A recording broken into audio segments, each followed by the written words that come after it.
And we start with a real, let's say, lab focused on the planning part, while the second day will be more focused on the involvement of enterprises in the blue economy. Arrive at the end of one of these processes of the Blue Deal Labs and have a blue energy plan in the regions that in which we gather, and to establish Blue Deal alliances. Not only an evaluation, but also a self-evaluation that will tell us if this testing phase is successful or we have to change something for the next steps that we make. What are the blue energy potentials in MED, and how operational oceanography can help in this kind of applications? The Mediterranean environment is quite a mild one with respect to Northern Europe and ocean. This means that we have less energy to harvest with respect to open ocean, but we also have less draw. Besides the climatological point of view, which is useful for a first assessment, also operational oceanography is very important for planning purposes and operative maintenance of the devices. We have selected some possible sites which are eligible for pilot areas, in particular for wave energy converters of the form of sea-based and oscillating base. So, in particular, the blue energy planning part of the lab is going to highlight the importance of cooperation, in the sense that the blue energy planning is an interdisciplinary process, and there will be necessary a combination of competencies. Esteemed and assess what could be the potential environmental impact in terms of greenhouse gas emissions that are related to the implementation of these blue energy technologies. A state-of-the-art of blue energy solution with the highest technology readiness level, providing also detailed information about technology requirements and potential energy production in MED area. We also carry out a preliminary assessment of the carbon footprint for some of these devices. We're going to show what we did for a preliminary assessment of the local suitability of the different blue energy technologies. It is based on geographic information system software, which we use to combine different maps in order to make calculations of the basic requirements for each one of the blue energy technologies that our colleagues have been showcasing. And as you can see, there are plenty of options for blue energy implementation, even though some of them were not suitable in this particular case. We have oscillating water columns in orange, here and here, onshore floaters in these areas, heat exchangers here, here, and here, seabed-based buoys, marine biomass sites, oscillating buoys, and of course offshore floating wind, which I gave as an example. This is the environment that we're trying to bring all the information together, and you already have seen a lot with the tools already. Here you can play around with the different models, and on the right side they work in a sense, and the current-based turbine are more mechanical and low powered devices that they get under the sea, and then the current spins the turbines and creates electricity. And after having the environmental visualization, we are switching into the Albania lab, which is try to integrate all the technologies we have been seeing so far, and try to select some of them that are the most commercial ones, the more mature ones, and try to put them into a more visual environment. You can see in different distances from the shore there are different technologies, and we try to create an artificial environment that when the user can have a relative concept, a way to understand how this might look like into space. So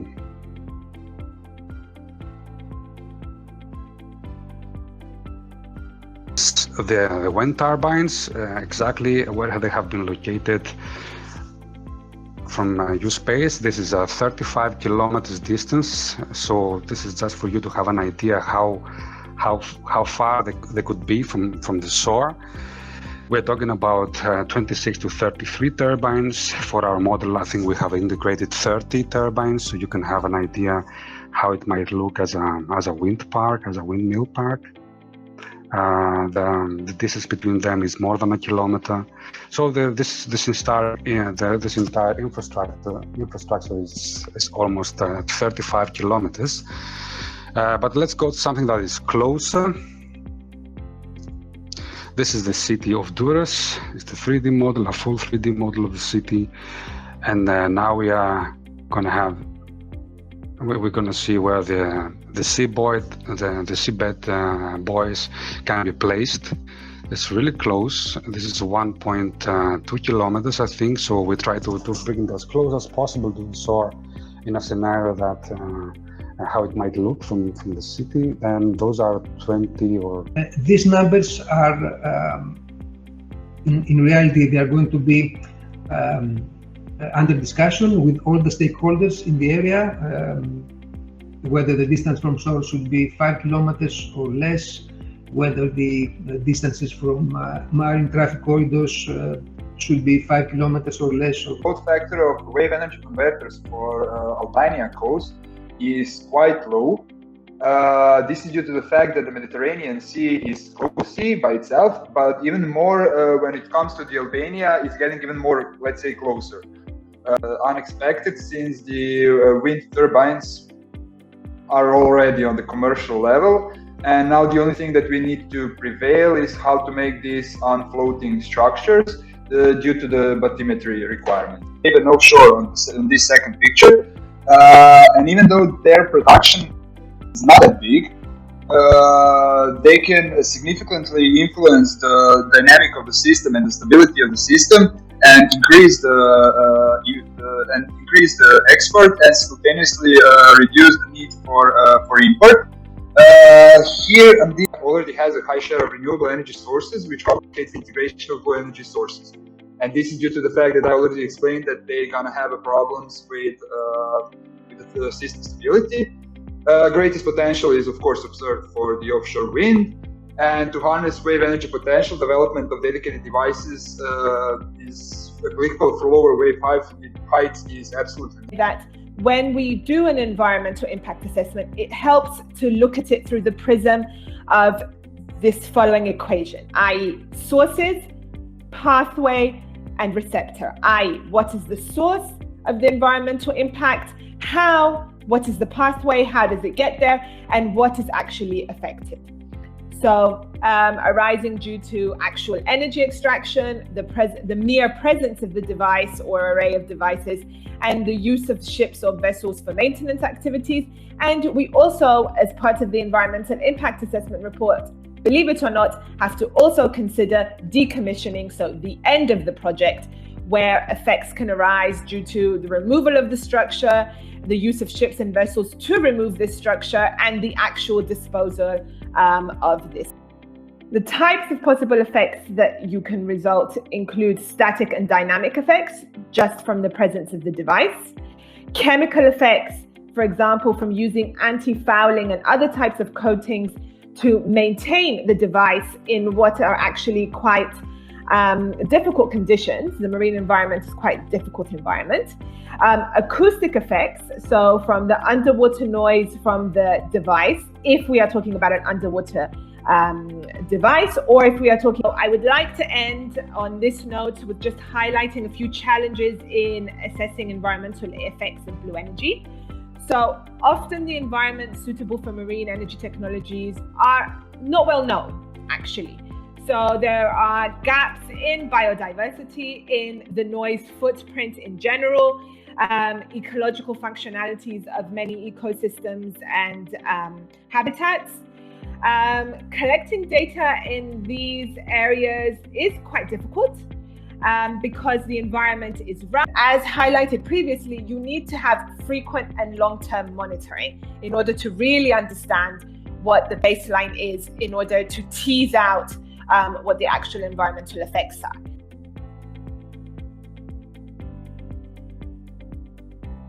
Participants, as you may know, Albania's main objective of energy policy is to implement a transition to a sustainable energy system, moving towards an environment-friendly energy system.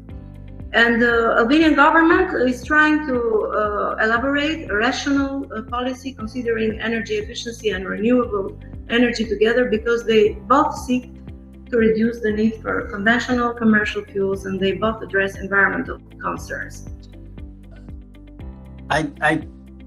Here in my presentation, I have just prepared a short description of the legal and regulatory framework governing and regulating renewable energy sector in Albania. The new plan approved in July 2019, and in this new action plan, the targets for RES power production from solar, wind, and biomass have been established.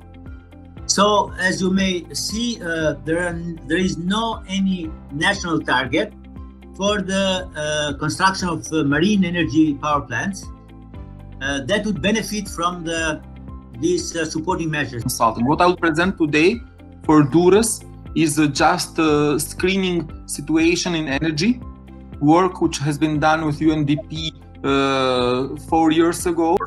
So implementing all kind of energy sources, which is the focus of your project, in harmony with the environment, which is very important. Albania can guarantee its all energy sources in the best way. And so I have the pleasure to submit to you some basic data for the Port of Durres. Some if you see on the side, on the right side, everybody of you knows now the Port of Durres.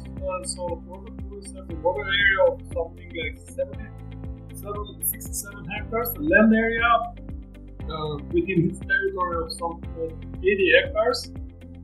We have a key land or birth land of some 2.2 kilometers, where different cargo, as I was trying to explain, is loaded, unloaded. Presentation is after the discussion of the two colleagues regarding for the Port of Durres. After that, is normally exists the question: exists the action plan for sustainable low carbon in Durres? But so action plan now is already designed in Durres. Is let's say the proposed revitalization of the green space, recycled plan for sustainable port, mobility plan of Durres port staff, the clean energy investment of renewable energy. The Valencia Port Foundation is the center of applied research, the center of innovation for the Port Authority of Valencia. It's an initiative that brings together key companies from the sector, but also universities and institutions. And since the creation of the foundation, we have developed several projects in more than 60 countries and in the fields that you can see in the slide: port maritime market, digital transformation, security and protection. And now we are developing more and more the open innovation ecosystem. This time in the platform, we have 162 active members, and of course it is an open platform, and we are ready to accept and more representatives in our platform. At the first, we have ambitious SMEs to innovate and grow internationally. We are the world's largest support network for SMEs with international ambition. This network is funded by COSME and Horizon 2020 program with 180 million euros per year. So we are a trustworthy tool for the European Commission and for business and growth in Europe. We are more than 3,000 local experts working in 600 different partners and in 60 countries worldwide. I explained who the Claner involved stakeholders and cooperation. Claner is an Andalusian cluster of renewable energy and efficiency energy. Claner is an alliance of different companies, research centers, universities, and foundations. Do it. Claner first study and analysis and distribution of information of interest to the sector. Claner creation of thematic working groups. It's about Claner as part of its functions, design and develop events and conferences in which the following participate. Representative companies of the subject to be discussed, the public administration that manages the issue, research centers and startups, representative universities and departments. We can see here a lot of programs that could finance and already financing many projects relevant to the blue energy. Innovative land-based and offshore renewable energy technologies and their integration into the energy system. It's on 26th of January 2021. Business Forum will be organized in the framework of the Circle the Med Forum. The Blue Deal Business Forum will be taking place on the 11th of November. Forum B2B meetings will be organized. Among others, DG Mare and of course Blue Deal and Blue Growth, the community are the supporters of the whole event. What we want to do is to create the eBlue Agora. The Open Innovation Challenge is just one of the procedures, one of the methodologies that can promote, that can enhance this open innovation. Okay, we're talking about this innovation with all the participants, not thinking that you are the one that you have the knowledge, but be open to get everything from everyone. Okay, so in a context of this open innovation, these companies these challenger companies that we are going to have, they will interact with the entrepreneurial ecosystem and the researchers and propose their challenges. Okay. The Open Innovation Strategy from the Blue Deal project will promote this matching of demand and supply of innovation and knowledge-based services in the blue energy sector.